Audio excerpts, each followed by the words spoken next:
ಅತಿ ಹೆಚ್ಚು ಖರ್ಚು ಮಾಡುವುದೇ ಆರ್ಥಿಕ ಬೆಳವಣಿಗೆ ಅಂತ ಅವರು ತಿಳ್ಕೊಂಡಿದ್ದಾರೆ. Expenditure oriented economics.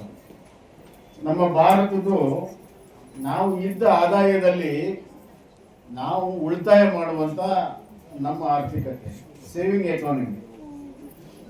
ನಾವೆಲ್ಲ ಕಡೆ ನೋಡ್ತೇವೆ, ಎಲ್ಲ ಪ್ರಮುಖ ಬ್ಯಾಂಕ್ಗಳು ವಿದೇಶದಲ್ಲಿ ದಿವಾಳಿ ಆಗ್ತವೆ, ಭಾರತದಲ್ಲಿ ಆಗೋದಿಲ್ಲ. ಯಾಕಂತಂದ್ರೆ ನಮ್ಮ ಭಾರತದಲ್ಲಿ ಉಳಿತಾಯ ಮಾಡುವಂತ ಸಂಸ್ಕೃತಿ ಇದೆ. ಅದರಲ್ಲೂ ಮಹಿಳೆಯರಿಗೆ ಉಳಿತಾಯ ಮಾಡುವಂತ ಸಂಸ್ಕೃತಿ ಹೆಚ್ಚಿದೆ. ಗಂಡ 100 ರೂಪಾಯಿ ಕೊಡ್ತಿದ್ದ, ಈಗ 10,000 ರೂಪಾಯಿ ಕೊಡ್ತಾನೆ.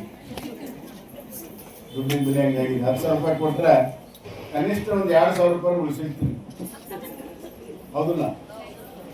ಸೊ ಅದು ಕಷ್ಟ ಕಾಲಕ್ಕೆ ಆಗ್ತದೆ.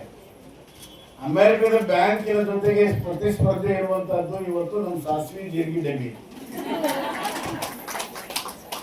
ನಮ್ಮ ಸಾಸಿವೆ ಜೀರಿಗೆ ಡಬ್ಬಿಯ ಪ್ರತಿಸ್ಪರ್ಧೆ ಅಮೆರಿಕ ಬ್ಯಾಂಕ್ ಇದ್ರೂ ಕೂಡ ನಮ್ಮ ಸಾಸಿವೆ ಜೀರಿಗೆ ಡಬ್ಬಿನೇ ಗೆಲ್ಲೋದು. ಕಷ್ಟ ಕಾಲಕ್ಕೆ ಬೇಕಾಗಿರುವಂತಹ ಹಣವನ್ನು ಒದಗಿಸುವಂತದ್ದು ನಮ್ಮ ಸಾಸಿವೆ ಜೀರಿಗೆ ಡಬ್ಬಿಗಳು. ಇದು ನಮ್ಮ ತಾಯಂದ್ರು ಒಂದು ರೀತಿಯಲ್ಲಿ ಅದು ಒಂದು ಸಂಸ್ಕೃತಿ ಆಗಿಬಿಟ್ಟಿದೆ. ಪ್ರತಿಯೊಬ್ಬರು ಮಾಡ್ತಾರೆ.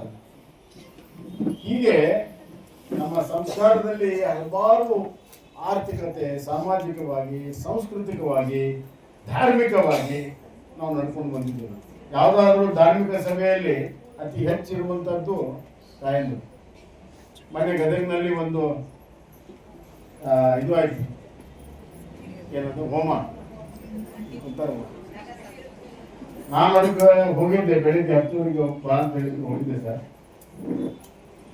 ಅವೇನಂದ್ರು ಇಲ್ಲ, ಮಹಿಳೆಯರೆಲ್ಲ ತುಂಬಾ ತಗೊಂಡು ಬರ್ತಾ ಇದ್ದಾರೆ, ಒಂದು 10 ನಿಮಿಷ ಅಂತ ಅಲ್ಲಿ ಹೋಗಿ ಕೂತ್ಗೆ ಬಂದ್ರು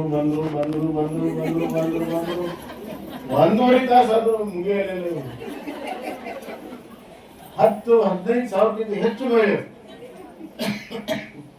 ಬಟ್ ನಾನು ಗಮನಿಸ್ತಾ ಇದ್ದೆ ಯಾರ್ಯಾರು ಬಂದಾರ ಅಂತ ಹೇಳಿ.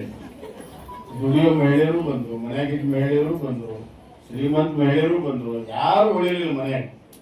ಅಕಸ್ಮಾತ್ ಕಳ್ರಿ ಏನಾದ್ರೆ ಅವ್ರು ಡಿಸೈಡ್ ಮಾಡಿದ್ರೆ ಗದಗ ಮೇಲೆ ಆರಾಮಾಗಿ ಕಲ್ಪನೆ ಮಾಡ್ಬೋದು. ಅಷ್ಟು ದೊಡ್ಡ ಪ್ರಮಾಣದಲ್ಲಿ ನಾನಂತೂ ನೋಡಿರ್ಲಿಲ್ಲ. 15 ಸಾವಿರಕ್ಕಿಂತ ಹೆಚ್ಚು ಮಹಿಳೆಯರು ಅವತ್ತು ಬಂದ್ರು. ಅಂದ್ರೆ ಮಹಿಳಾ ಶಕ್ತಿ ಎಷ್ಟಿದೆ ಅನ್ನೋದು ಅವತ್ತು ಒಂದು ಅರಿವಿಗೆ ಕೆಲಸ. ಅದು ಯಾಕಾಯ್ತು? ಮಹಿಳೆಯರ ನಮ್ಮ ಹಿಂದೂ ಧರ್ಮದಲ್ಲಿರುವಂತ ನಂಬಿಕೆ, ಆ ವಿಶ್ವಾಸದಿಂದ ಮತ್ತು ಅದನ್ನು ಆಚರಣೆ ಮಾಡುವಂತ ಪ್ರಾಮಾಣಿಕ ಪ್ರಯತ್ನ ನಮ್ಮ ಗಂಡಸರಿಗಿಂತ ತಾಯಿಗಳೇ ಹೆಚ್ಚು. ಇವತ್ತು ದೇವಾಲಯಗಳಲ್ಲಿ ಬೆಳಗ್ಗೆ ಸಾಯಂಕಾಲ ಹೋಗಿ ನಮ್ಮ ತಾಯಂದ್ರೆ ಇರ್ತಾರೆ. ದೀಪ ಹಚ್ಚೋರು ಅವರ, ಗಂಟೆ ಬಾರಿಸೋರು ಅವರ, ಪ್ರಸಾದ ಅಷ್ಟು ನಾವು ನೋಡ್ಕೊಳ್ತೀವಿ. ಈ ರೀತಿ ನಮ್ಮ ಮುಂದಿನ ಪೀಳಿಗೆಯನ್ನ ಸುಸಂಸ್ಕೃತ ಮಾಡೋದ್ರಲ್ಲಿ ತಾಯಿಯಂದ್ರ ಪಾತ್ರ. ತಾಯಿ